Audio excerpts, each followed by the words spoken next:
Cover story के केंद्र में मंदिर और मदरसा है। धर्म और जाति की वो राजनीति है जिस पर यूपी की सियासी बिसात बिछने लगी है। समाजवादी पार्टी राम मंदिर चढ़ावा चोरी के मुद्दे पर दिल्ली से लेकर लखनऊ तक बेहद आक्रामक है। पार्टी संसद से लेकर विधानसभा तक इस मुद्दे पर सरकार से जवाब चाहती है। संसद परिसर में विपक्ष हर रोज सांकेतिक दान पात्र लेकर प्रदर्शन भी कर रहा है। पूछ रहा है कि चढ़ावा चोरी के पीछे है कौन, यानी मंदिर पर सियासी महाभारत छिड़ी हुई है। अब मंदिर चढ़ावा चोरी की सियासी लड़ाई को काउंटर करने के लिए योगी आदित्यनाथ मदरसे को सेंटर में ले आए। योगी सरकार ने मदरसा शिक्षा परिषद अधिनियम 2004 में संशोधन के प्रस्ताव को मंजूरी दे दी है। विधानसभा से पास होने के बाद यूपी के मदरसे कामिल और फाजिल की डिग्रियां नहीं दे पाए। इन दोनों तस्वीरों के केंद्र में हिंदू और मुसलमान दोनों हैं, जिनके इर्द गिर्द अब बीजेपी और समाजवादी पार्टी अपनी रणनीति को बुन रही है। लेकिन इससे भी आगे की खबर यह है कि आज अखिलेश यादव ने एक और सियासी दांव चला, और यह दांव है जाति का। आज अखिलेश यादव जनेश्वर मिश्र पार्क गए। जनेश्वर मिश्र की जयंती पर उनकी प्रतिमा पर माल्यार्पण किया। इसके बाद पार्टी ऑफिस में एक कार्यक्रम के जरिए नया राजनीतिक संदेश देने की कोशिश की गई। 27 की बिसात पर इसे अखिलेश यादव का ब्राह्मण कार्ड माना जा रहा है। मैसेज क्लियर है, अखिलेश धर्म और जाति दोनों को साध कर सत्ता की बाजी पलटना चाहते हैं। स्थान ग्रहण कर लीजिए। सदन 4 दिन के लिए बुलाई गई यूपी विधानसभा की कार्यवाही तीसरे दिन ही विपक्ष के शोर में अनिश्चित काल के लिए स्थगित हो गई। सदन की कार्रवाई अनिश्चित काल के लिए स्थगित की जाए। 3 दिन 3 बैठकें और तीनों दिन सदन से लेकर बाहर तक हंगामा होता रहा। चंदा चोरी, चढ़ावा चोरी और छात्रों से नौजवानों की, किसानों की समस्याएं जब तक नहीं आएंगी तब तक हम विरोध करते रहेंगे। विपक्ष की मांग थी राम मंदिर के चढ़ावे में चोरी पर चर्चा हो, लेकिन सरकार तैयार नहीं हुई।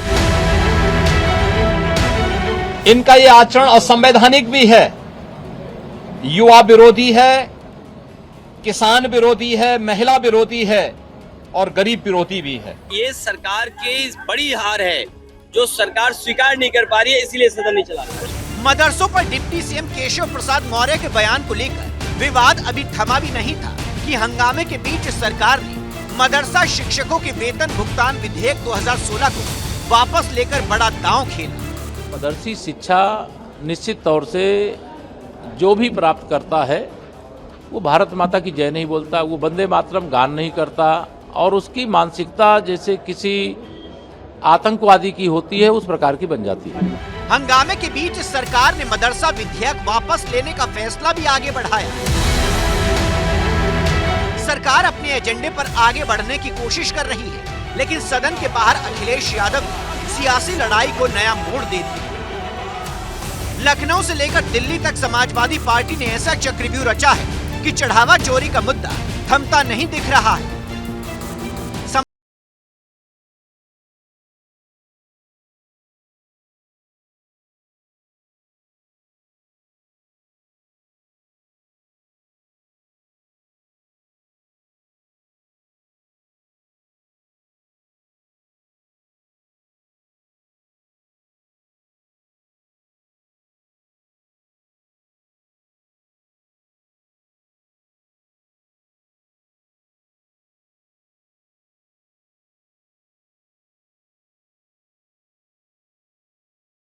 हारे हैं, तब से पीडीए की नई नई परिभाषा बना रहे हैं वो लोग, लेकिन वो लोग भूल गए हैं पीडीए में पीडी पंडित का ही शुड फॉर्म है। जितनी पीड़ा दोगे, पीड़ा बढ़ाओगे, उतना ही पीडीए और मजबूत दिखाई देगा। ब्राह्मणों के साथ सौतेले रवैये का आरोप अखिलेश लगा रही हैं। आज ब्राह्मण सम्मेलन के मौके पर अखिलेश ब्राह्मणों के साथ हुई घटनाओं की फहरिस्त लेकर आए। कृष्ण को आराध्य मानने वाले अखिलेश कृष्ण सुदामा की दोस्ती का जिक्र करना भी नहीं भूले। भगवान कृष्ण और सुदामा की दोस्ती आज की नहीं है, बताओ कितने हजार साल पुरानी है। मौका ब्राह्मण सम्मेलन का था, इसीलिए अखिलेश ने ब्राह्मण चेहरे को आगे बढ़ाया और चढ़ावा चोरी के मुद्दे को उठाने वाले पवन पांडे को अयोध्या का प्रत्याशी घोषित कर चुनावी बिगुल भी फूंक दिया। जिस समाजवादी पार्टी की सरकार बनेगी 27 में मुख्यमंत्री बनेंगे अखिलेश जी, भगवान परशुराम की जयंती का अवकाश दोबारा घोषित किया जाएगा।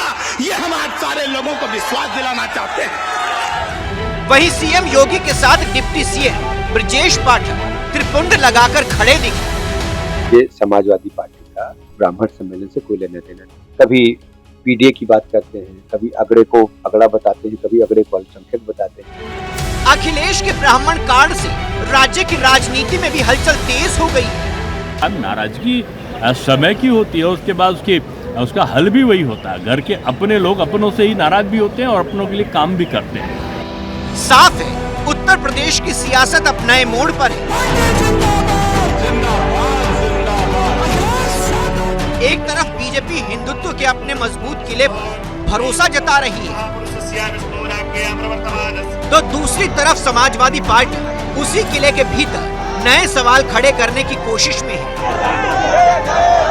राम मंदिर से मदरसा और ब्राह्मण से पीडीए तक 2027 की लड़ाई का ट्रेलर अभी से दिखाई देने लगा है।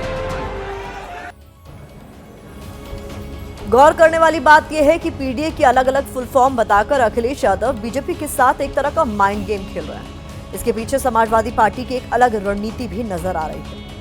समाजवादी पार्टी के अध्यक्ष अखिलेश यादव चुनाव से पहले बीजेपी को पीडीए के भ्रमजाल में उलझाकर रखना चाहते हैं। अखिलेश अलग अलग वर्गों को इसलिए पीडीए से जोड़ रहे हैं ताकि बीजेपी किसी एक वर्ग पर फोकस कर अपनी रणनीति न बना पाए।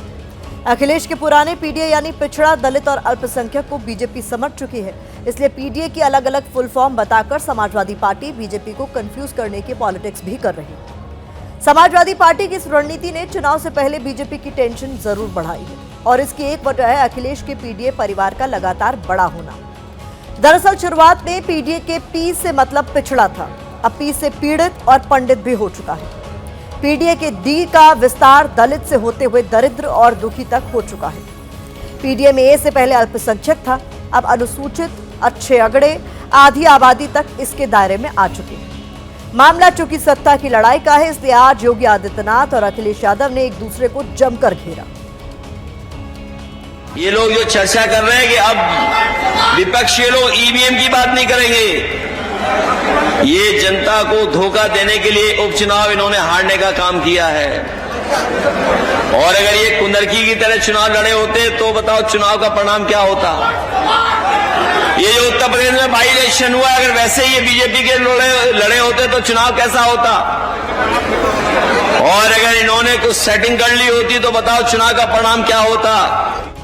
समाजवादी पार्टी के दोहरे चरित्र के खिलाफ, जो दलित विरोधी है, पिछड़ा विरोधी है, युवा विरोधी है, किसान विरोधी है, महिला विरोधी है, गरीब विरोधी है, इन सब चेहरे का उजागर आज उत्तर प्रदेश सदन ने किया है कि इन लोगों का चेहरा और लोकतांत्रिक और संवैधानिक और इस पूरे तबके के साथ अन्याय करने वाला रहा है, अनर्थ करने वाला रहा है। समाजवादी पार्टी जनेश्वर मिश्र की जयंती को सिर्फ एक कार्यक्रम तक सीमित नहीं रखना चाहती। चुनाव से पहले समाजवादी पार्टी का जनेश्वर मिश्र की जयंती मनाना ब्राह्मणों को जोड़ने की रणनीति का एक हिस्सा है। 17 जून को लखनऊ में समाजवादी पार्टी कार्यालय में ब्राह्मण नेताओं की बैठक बुलाई गई थी। इस बैठक से यह भी मैसेज दिया गया था कि पार्टी ब्राह्मणों के साथ खड़ी है, जबकि बीजेपी इसे अखिलेश का दिखावा बता रही है। दरअसल इस सब के पीछे वो ब्राह्मण वोट हैं जिस पर बीजेपी और समाजवादी पार्टी दोनों की निगाहें हैं। उत्तर प्रदेश की करीब 100 से ज्यादा विधानसभा सीटें ऐसी हैं जहां ब्राह्मण मतदाताओं का प्रभाव अच्छा खासा माना जाता है। उत्तर प्रदेश की कुल आबादी में ब्राह्मण की हिस्सेदारी करीब 10% है। यूपी में 12 जिले ऐसे हैं जहां 15% से ज्यादा ब्राह्मण हैं। 2017 में बीजेपी को ब्राह्मणों का 83% वोट मिला, जबकि समाजवादी पार्टी को 7% ब्राह्मणों ने वोट किया। 2022 में बीजेपी का ब्राह्मण वोट बढ़कर 89% हो गया, जबकि समाजवादी पार्टी का ब्राह्मण वोट घटकर 6% हो गया। अब अखिलेश राम नाम के सहारे बीजेपी की इसी वोट बैंक में सेंध लगाना चाहते हैं। इसलिए समाजवादी पार्टी चंदा चोरी के मुद्दे पर दिल्ली से लेकर लखनऊ तक बीजेपी को घेर रही है। इस पर हमने वरिष्ठ पत्रकार ज्ञानेंद्र शुक्ला से बात सुनी। ब्राह्मण समाज की बात करेंगे तो इस वोटर की तादाद उत्तर प्रदेश में माना जाता है कि 10 से 12% के करीब है। चुनावी नज़रिए से बेहद अहम हो जाती है ये तादाद। और इसी वजह से सभी दल कोशिश कर रहे हैं कि ब्राह्मण समाज उनके साथ आए। और ये बात नहीं भूलनी चाहिए कि साल 2007 में बहुत बसपा के साथ आए थे ब्राह्मण, जब जुड़े थे तो मायावती की पूर्ण बहुमत की सरकार बनी थी। 2012 में समाजवादी पार्टी के साथ रुझान दिखा था, उनकी बहुमत की सरकार बनी। उसके बाद से अब ब्राह्मण समाज 2017 और 2022 में बीजेपी के साथ खड़ा दिखाई दिया है। लेकिन अब माहौल बदला है, कई मुद्दे हैं, यूजीसी का मुद्दा तो है ही, तमाम सामाजिक न्याय को लेकर चर्चाएं चल रही हैं। ऐसे में ब्राह्मण समाज भी अब विकल्प तलाश रहा है। कहते हैं कि भगवान सबकी सुनते हैं, किसी की जल्दी किसी की देर से, बस विश्वास रखने की जरूरत होती है। और इसी विश्वास के साथ योगी आदित्यनाथ और अखिलेश यादव लगातार भगवान का नाम जप रहे। योगी आदित्यनाथ अपनी रैलियों में प्रभु श्री राम के आदर्शों का जिक्र कर रहे हैं, वहीं अखिलेश यादव भी राम का नाम लेकर बीजेपी को घेर रहे हैं। कह रहे हैं इन्होंने राम जी को भी नहीं छोड़ा। योगी आदित्यनाथ ने सावन के महीने में शिव समरसता की बात कही, वहीं अखिलेश यादव केदारेश्वर मंदिर का जिक्र करना नहीं भूलते। योगी आदित्यनाथ ने हाल ही में श्री कृष्ण की लीला का जिक्र किया था, जबकि अखिलेश ने आज ही श्री कृष्ण और सुदामा की दोस्ती का उदाहरण दिया। कुल मिलाकर तू डाल डाल मैं पात पात वाली सियासत इस वक्त चल रही है, लेकिन भगवान किसका बेड़ा पार लगाते हैं इसके लिए अगले साल तक का इंतजार हमें करना होगा, जब यूपी में चुनाव होंगे।